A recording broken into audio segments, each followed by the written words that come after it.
Hey guys, welcome back. Today's video will show you how to install Google Analytics to Shopify. Are you looking for a quick guide on how to install Google Analytics to your Shopify account? Stay tuned because this one's for you. On your Google Analytics account, click on Create Property. On the next page, you'll need to create a name for that property, then click Next. On the next screen, you'll need to choose your industry, business size, and so on, and then click Create.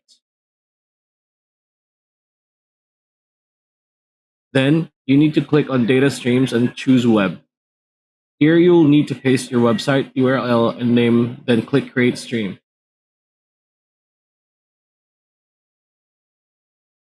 Afterwards, you'll need to click on Global Site tag, and copy the code.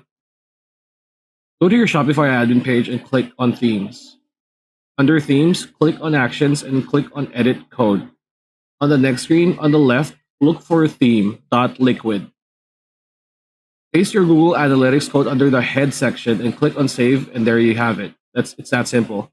Hope the video helped. Like, comment, share, subscribe, ring that bell icon, and we'll see you on the next one.